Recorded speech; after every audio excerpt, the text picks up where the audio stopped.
Hey everybody, welcome to this week's episode of Fridays from the Farm with Farmer Chris. You might be wondering, where am I? We've never seen this space before, not from this perspective. I am up in the top part of our greenhouse over here at Brookside. And the reason I'm up here and it's all situated like this is because we re-sheeted the top plastic. And I wanted to talk to you a little bit about our greenhouse and kind of the effects that it creates for us, and then we'll go around the farm and take a look at some of the other progress we're making. Most importantly is that our greenhouse is really purposed for season extension. It just allows us to get a little kick into the cold season and then a nice jump start out of the cold season. You can see that we've got some plants going down there, but ultimately, what a cool space, and what a big effort. It wasn't just Farmer Chris, but it was Farmer Taylor, Farmer Samantha, Farmer Lindsay, Farmer Anna, and Farmer Becca. We all worked together to make this house complete. And then here we are. Really cool. It's a fun place to be. Really good project. And it's certainly going to give us some great results. Thanks for being with us. We hope you enjoy this week's episode of Fridays from the Farm. We'll get around, see some of the progress we're making, and then of course, get back into some jokes with Robin.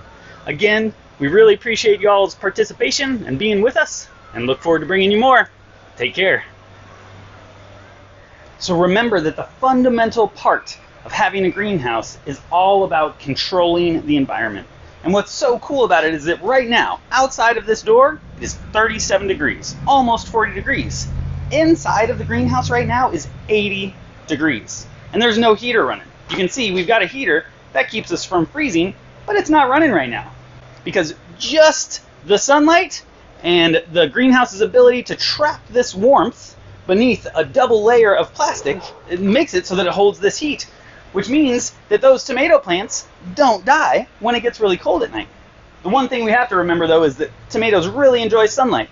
And as our season changes and the sun's trajectory gets lower and lower in the sky, then the time of sunlight that shines down upon these tomatoes is smaller and smaller, which means they have less and less of that energy to then push into their fruit, and so their whole process slows down.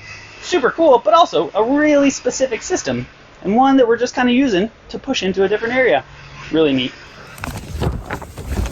One of the critical parts of our greenhouse is the double layer of plastic that it has going over the top. The two layers create a space that traps heat and keeps it trapped in between here, just like those big billowy jackets that you see people wearing. The more fluffy it is, the more room it has to trap warmth inside of it and keep cool out. And so our greenhouse has two layers of plastic that have this space where heat and air get trapped and then hold on to that warmth and provide a nice barrier between the top of the house and the outside world, making it that much warmer. So, next time you're wearing a jacket, imagine you're kind of like a greenhouse. So because of the recent outcome with our herd of goats here at Cottage Home, we have some mitigation to do on the property. One of the parts of Johne's that is problematic is that it's a fecal-borne parasite. As the goats lived in this space and they pooped, that means that bacteria was placed into this space. And so what we're going to do is we're going to mow it so low to the ground that the sun can then beat down on it and create a really poor environment for those parasites to survive. We'll leave it exposed through the cold of the winter, through the sunshine of our good days, and hopefully that will mitigate it for us. And so I hope you enjoy a really quick mow. Thanks, y'all.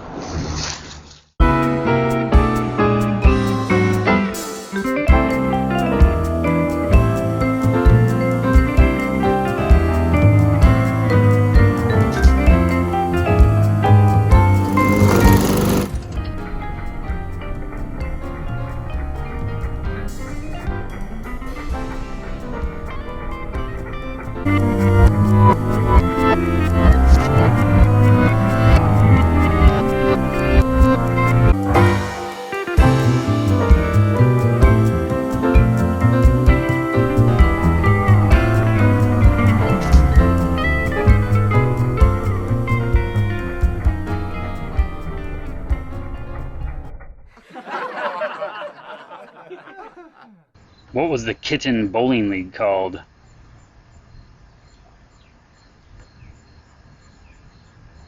Alley Cats.